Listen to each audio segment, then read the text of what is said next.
네, 안녕하세요. 빗솔교육 임소민 대표입니다. 오늘 영상에서는 2025학년도 서강대학교의 수시 전형에 대해서 분석해 드리려고 합니다. 작년의 제 입시 실적은 다음과 같습니다. 오늘 어떤 순서로 여러분께 서강대학교를 소개해 드릴지 먼저 말씀드리고 시작하겠습니다. 처음 파트에서는 한눈에 확인하는 서강대 입시라는 부분을 준비했습니다. 여기에서는 학생부 교과, 종합, 그리고 논술 전형까지 세 가지 전형이 어떤 방식으로 학생들을 선발하는지 전체적인 그림을 그려보려고 합니다. 그리고 제가 영상을 찍는 지금이 2024년 5월 30일입니다. 오늘 기준으로 서강대학교에서는 지역균형 전형 그리고 여기 학생부 종합 전형까지 입시 결과를 어느 정도 공개를 한 상태입니다. 아직 등급까지 상세하게 나오진 않았지만 이런 입시 결과를 토대로 실질적인 경쟁률이 어떻게 되고 그리고 추합 인원이 어느 정도 있었는지 정도는 분석을 하려고 합니다. 그리고 작년에 저희 제자 중에 한 친구가 서강대학교에 합격을 했습니다. 그래서 이런 친구들의 사례를 토대로 서강대학교에서 어떤 방식으로 학생들을 선발하는지 평가 요소를 토대로 한번 분석해보고 마무리하려고 합니다.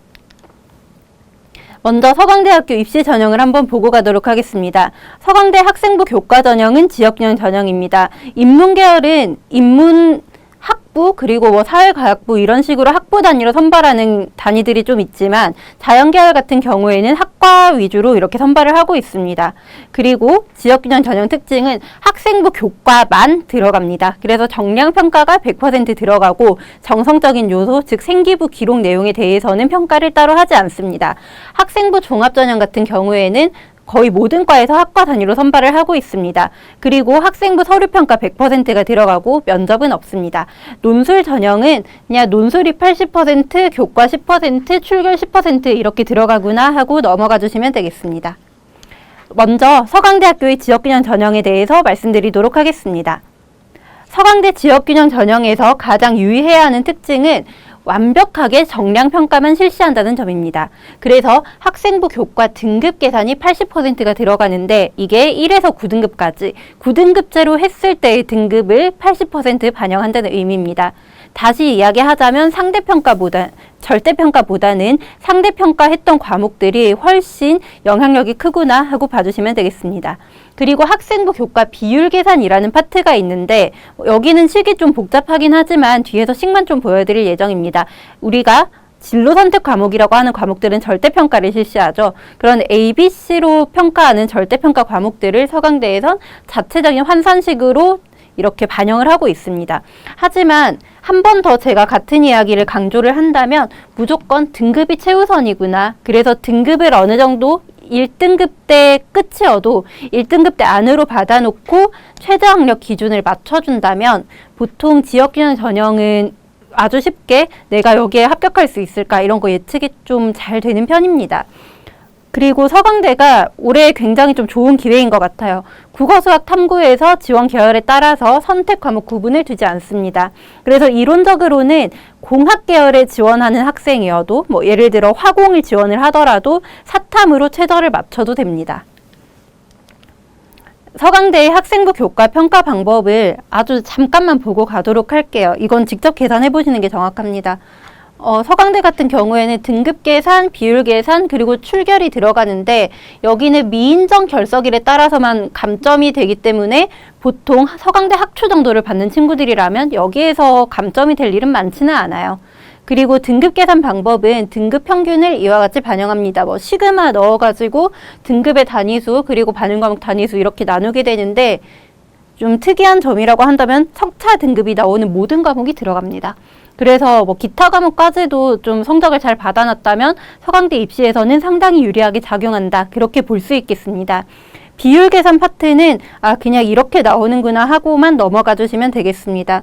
학교에서 나와 있는 그 자세한 수시 모집 요강에 보면 비율별로 어떻게 점수가 환산이 되는지가 상세하게 나와 있습니다. 2024학년도 서강대학교 지역균형 전형의 입시 결과를 간단하게 보도록 하겠습니다. 제가 서강대 입결만 분석하는 다른 영상을 업로드할 예정이기 때문에 서강대 지균이나 서강대 학종에서 어떻게 입시 결과가 나왔는지를 좀 자세히 보고 싶으시다면 서강대학교의 입시 결과 분석 영상을 참고해 주시면 되겠습니다. 지균 전형에서 가장 중요한 건 최초 경쟁률과 그리고 최종 실질 경쟁률 간의 차이가 아주 많이 납니다. 어떻게 해서 이런 차이가 나게 되냐 하면 보통 서강대 정도를 쓰는 학생들은 내신이 굉장히 좋은 아이들일 가능성이 높아요. 그래서 이 친구들이 뭐 메디컬로도 많이 빠지고 그리고 스카이로도 많이 빠져나가기 때문에 보통 최종 실질 경쟁률이 생각보다 많이 낮습니다. 여기 보게 되면 수학과 같은 경우에 1.41대 1일 최종 기록을 했죠. 최저 못 맞춘 친구들 제외하고 이제 합격한 학생들 이렇게 보게 된다면은 요 정도의 경쟁률이 나오는구나 하고 봐주시면 됩니다. 그러면 거의 최저를 맞추고 어느 정도 내신이 좀 나쁘지 않았다 그러면은 서강대 교과가 생각보다 그렇게 난이도가 높지는 않구나 하는 걸 아실 수 있습니다. 다만 여기 봤을 때 경쟁률이 높은 과들이 있어요. 항상 생명과학과가 학생들이 선호도가 굉장히 높습니다. 여기가 메디컬 준비하던 친구들이 많이 넣기 때문에 서강대뿐만 아니라 한양대, 성균관대 이런 곳들도 생물 관련 학과들의 컷이 가장 높게 나타나는 편입니다. 그리고 의외로 좀 특이한 점은 화공이 생각보다 실질 경쟁률이 높지가 않아요. 그리고 여기 인공지능학과 그리고 시스템 반도체 공학과가 실질 컷이 그렇게 높지 않게 나왔는데 여기는 신설이라 그렇습니다. 뽑는 인원도 3명밖에 안 되기 때문에 커트라인도 아직 공개를 하지 않는 상황이고 실질적으로 여기 보이는 경쟁률 따라서 이렇게 합격생이 나왔다 하더라도 3명 뽑는 과에서 7명 붙은 게 그렇게 아주 쉬운 경쟁률은 아니구나 그렇게 생각을 해주시면 되겠습니다. 다음으로 인문계열의 결과를 한번 보도록 하겠습니다. 인문계열은 제가 앞에서도 말씀을 한번 드렸는데 인문학부 그리고 사회과학부 이렇게 학부 단위로 모집하는 단위들이 있습니다. 여기 보게 되면 인문학부에서 14명 그리고 사회과학부에서 11명 이렇게 선발을 합니다. 그래서 학부 단위 모집이 서강대 인문계열 직윤에서는 존재하구나 그런 식으로 선생님이 이야기를 했구나 하고 봐주시면 됩니다. 여기에서도 특이한 점이 생각보다 최종 실질 경쟁률이 정말 낮아요. 1.01대 1 이렇게 된 케이스도 있는데 저도 올해 이 결과를 보면서 조금 당황하긴 했습니다. 특히나 경영학부 같은 경우는 거의 쓰면은 붙었다. 그리고 쓰고 최저만 맞췄으면 붙었다 정도로 볼 수 있는데 작년에 유독 최저를 못 맞춘 학생들이 많았던 건지 그 부분에 대해서는 고민을 좀 해봐야겠지만 서강대 교과가 생각보다 많이 어렵지는 않을 수 있겠구나 하는 느낌만 가져가 주시면 됩니다. 그리고 이런 결과가 나올 수 있는 이유는 지역균형 전형 특성상 학교장 추천을 받은 학생들만 지원할 수 있어요. 그리고 고교별로 20명씩 지원할 수 있다고 돼 있는데 실제로 그렇게 20명 되는 학생들이 다 1점대 1, 2가 없잖아요. 그래서 이렇게 학교장 추천과 같이 어느 정도 진입장벽이 있는 전형은 생각보다 경쟁이 그렇게 세지 않구나 하는 걸 잘 눈여겨보셨으면 좋겠습니다. 그래서 저는 개인적으로 생각하기를 1점대 극후반까지는 운이 좋으면 서강대 직윤은 어느 정도 붙을 수 있겠다 그렇게 생각을 합니다. 다음으로 서강대 학종에 대해서 말씀을 드리겠습니다. 저도 사실은 서강대 2023학년도에 학생부 종합전형으로 사회학과에 합격을 했습니다. 그때가 거의 고등학교 졸업하고 10년이 다 돼가는 시점에 그걸 넣었었는데 붙여주시더라고요. 그래서 한 학기 굉장히 좀 재밌게 다니다가 지금은 교수님들이 너무 좋아서 서강대 사회학과 대학원에 다니고 있습니다. 그런데 제가 실제로 학교를 다니면서 느낀 점이 이 학교가 수능 최저도 없고 면접도 없어서 학종을 어떤 기준으로 뽑나 싶으실 수 있겠지만 정말 학생부 종합평가를 꼼꼼히 하는 학교라는 걸 다니면서 좀 많이 느끼고 있습니다. 작년에 제가 서강대 보냈던 제자는 내신이 지방의 외고였어요. 거기에서 4점대, 5점대 거의 그 정도 나오는 친구였는데 1차 초합에서 서강대가 바로 됐습니다. 그런 친구들 같은 경우에는 내신으로는 진짜 다 드러내기 힘들었던 본인의 역량을 원점수 그리고 학생부 종합전형에서만 보는 그런 세특의 내용들까지 정말 학교에서 꼼꼼하게 봤구나 하는 걸 좀 굉장히 많이 느꼈습니다. 서강대의 자연계열 입시 결과를 먼저 이렇게 분석을 해보고 그 뒤에 인문계열에 대해서 말씀드리겠습니다. 서강대의 특이한 점이라고 한다면 여기 보면 인문자연 공동 모집단이라는 게 있어요. 그 신문방송학과 미디어 엔터테인먼트 아트 앤 테크놀로지 이런 곳들은 인문계 자연계 모두 지원 가능하나 돼 있는데 사실 솔직하게 얘기하면 서강대는 자연계열 학생이 인문계학과를 지원해도 학종에서 뽑아주는 케이스가 꽤 많습니다. 실제로 23학년도 합격생 중에 그런 친구도 있었어요. 얘가 과고 아이였는데 경제학부 학부를 넣어가지고 종합으로 경제학부를 다니고 있더라고요. 그래서 서강대는 진짜 그 분야에 대한 관심을 보여준 학생이라고 한다면 굉장히 긍정적으로 보고 학종에서 뽑기도 하는구나 하는 걸 좀 많이 느끼고 있습니다. 지금 보셨을 때도 겉으로 보이는 경쟁률과 실질 경쟁률 사이에 어느 정도 갭이 있어요. 그리고 추합도 상당히 좀 나쁘지 않게 되는 편입니다. 이렇게 추합률이 높게 나올 수 있는 이유는 서강대 같은 경우에는 면접이 없다 보니까 그 추가 합격을 진짜 끝까지 돌릴 수 있어요. 어떤 의미냐면 내가 만약에 대충 서강대에 지원을 했는데 원래라면 5배수 밖이었다고 해볼게요. 이건 그냥 가정입니다. 5배수 밖에 있는 그런 1차에서 서류 점수를 받았다 하더라도 추합이 돌고 돌다 보면 최종 합격도 들어갈 수 있다. 그래서 면접이 없다는 게, 그리고 수능 최저가 없다는 게 이 정도로 엄청난 영향력을 발휘하구나 하고 봐주시면 됩니다. 그리고 충원율이라고 하는 게 학교에서 보통 정확하게 공개를 하는 편이긴 하지만 이게 전화 찬스라고 하죠. 전화 추합까지는 포함 안 하는 경우도 많기 때문에 실질적으로는 이것보다 조금 더 충원이 됐을 수도 있겠다 하고 참고만 해주시면 되겠습니다. 그리고 실제 경쟁률이 좀 낮은 과들은 보면은 뽑는 인원이 많아요. 전자공, 컴공, 화공생명공 이런 데는 실질이 조금 떨어져 주는구나 하고 봐주시면 됩니다. 그리고 인문계열도 거의 비슷한 결과가 나옵니다. 인문계열 같은 경우에도 겉으로 보이는 최초 경쟁률은 이렇게 21대1, 24대1 이렇게 가기도 하지만 실질적으로 최종 합격 인원 이렇게 쭉 전화 취합까지 돌렸을 때 전화 취합까지 포함된 건지 모르겠어요. 그렇게 계속 취합을 돌리다 보면 약 3대1, 4대1 정도의 낮은 실질 경쟁률이 나오게 됩니다. 다만 좀 유의할 점은 철학과 같은 경우에는 진짜 이 분야에 몰두하는 아이들이 지원하기 때문에 생각보다 학종에서 경쟁률이 굉장히 높아요. 그래서 그런 점들 좀 참고해 주시면 되겠습니다.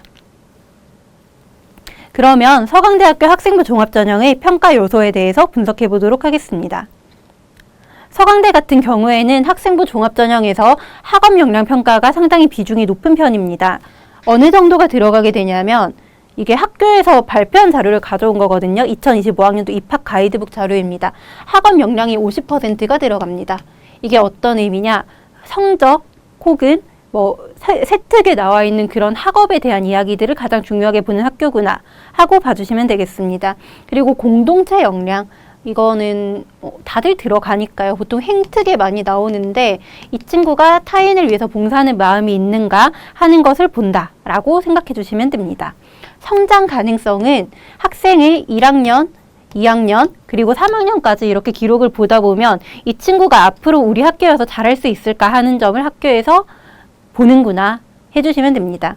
밑에 있는 문구들은 제가 임의로 만든 게 아니라 서강대 입학 가이드북에서 가져온 것입니다. 그러면 학업 역량 평가에 대해서 먼저 보도록 하겠습니다. 이게 50% 정도가 들어가는 굉장히 중요한 부분이라고 했죠.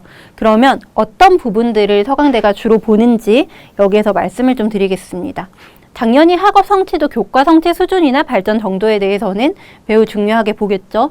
그리고 탐구 능력이라고 하는데 여기가 그런 거예요. 수행평가나 아니면 학교에 제출하는 자료를 통해서 탐구 보고서를 통해서 내가 어떤 분야에 관심이 있는지를 보여줬는지 그런 걸 평가한다고 할 수 있습니다. 그리고 융합 능력은 이게 거기에서 많이 나와요. 보통 자율교육과정이라고 해서 7월쯤에 이제 기말고사가 끝나고 나면 학교에서 막 탐구보고서 내라고 많이 할 거예요. 그때 융합적인 주제로 뭔가 이렇게 문제를 해결한 이런 경험을 보여준다면 이런 게 대학에서 좋은 평가를 받게 만드는 요인이 되구나 하고 생각해 주시면 되겠습니다.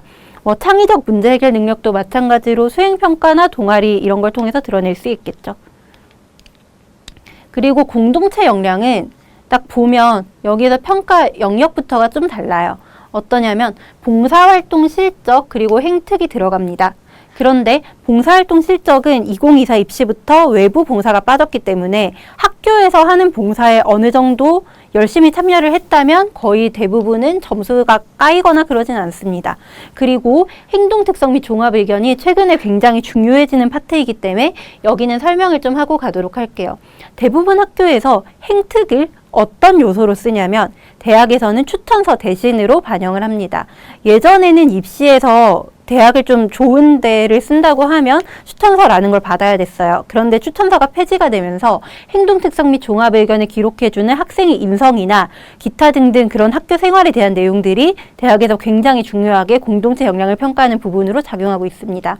그래서 조금만 더 이야기를 한다면 이 행특 파트에서 탐구에 대한 이야기를 넣는 것보다는 인성에 대한 이야기, 배려에 대한 이야기, 그리고 봉사활동 특기사항도 어느 정도 기록할 수 있기 때문에 그런 부분들을 많이 살려주시고 공동체 역량에서 좋은 점수를 받도록 노력하시면 좋겠습니다.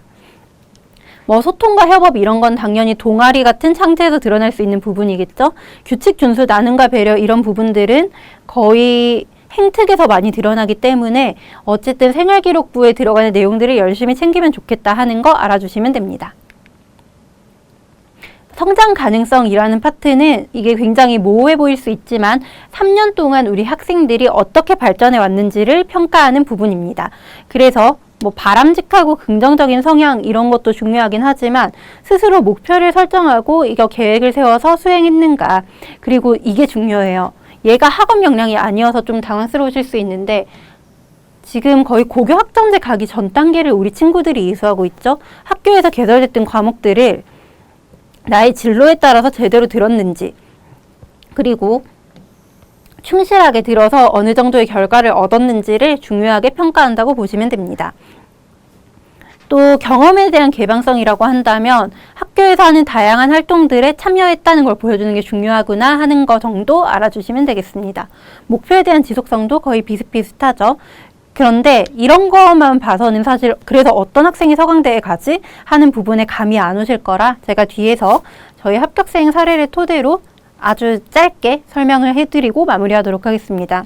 이 친구 같은 경우에는 내신이 굉장히 좀 치열한 학교였어요. 그래서 딱 봤을 때 Z 점수를 내보면, 그러니까 상대적으로 내가 어느 정도를 잘했나 봤을 때 결코 막 5등급, 6등급 이렇게 나올 학생이 아닌데 몇몇 과목에서 한 등수씩 밀려서 이렇게 등급이 떨어진 케이스가 좀 많은 아이였습니다. 그래서 내신 자체로 봤을 때는 서강대가 되겠어 하는 그런 내신이었지만 거의 뭐 예비 완전 앞번호를 받고 1차 취업에서 바로 합격을 했어요. 이 친구는 딱 보면 어떤 과인지는 감이 오시죠. 전체적으로 내용을 봤을 때 철학을 주제로 발표를 하고 1학년 때 아리스토텔레스를 다루고 3학년 때도 아리스토텔레스를 또 다뤘어요. 이런 게 지속적인 성장 가능성 그리고 학업 역량에 해당합니다. 그리고 2학년 자율활동 같은 데서 보면 국제사회에서 인도주의적 개입이 필요한 이유를 주제로 토론하였다. 공동체 역량이 들어가겠죠. 그리고 동화를 번역해서 제3세계 아동들에게 전달했다. 이것도 당연히 공동체 역량이라고 볼 수 있겠습니다. 그리고 앞에서 서강대는 긍정적인 성향을 가지고 앞으로 계속 발전할 수 있는가 이런 걸 본다고 했죠. 과제 집착력, 긍정적인 사고방식, 정말 학교에서 좋아할 만한 그런 표현들이 다 들어가 있고 이 친구의 생기부를 봤을 때는 누가 봐도 얘가 대학을 안 가면 누가 가겠어 할 정도로 정말 그 3년간의 피나는 노력이 잘 드러나 있는 그런 생기부였습니다. 그래서 오늘은 전체적으로 정리를 해보자면 서강대학교는 딱 두 가지로 나눌 수 있을 것 같아요. 교과 전형을 완벽하게 정량으로 평가한다. 그래서 교과 전형은 합격 가능성 예측이 매우 쉬운 편이고 실질 경쟁률도 낮은 편입니다. 그래서 내신이 1점대 안으로만 들어온다면 서강대 교과를 반드시 써보는 방향을 좀 권유드리고 싶습니다. 그리고 만약에 내신이 한 3에서 4등급대, 뭐 특목고 기준이에요. 이렇게 되는 학생이라 하더라도 종합을 그래도 한 장 정도는 써볼 만하다 생각을 하는 게 생기부에 대해서 정말 정성스럽게 평가를 해주는 학교이기 때문에 이런 부분도 한번 고민을 해보셔도 좋지 않을까 싶습니다. 네, 서강대학교 분석은 여기까지 하도록 하겠습니다. 감사합니다.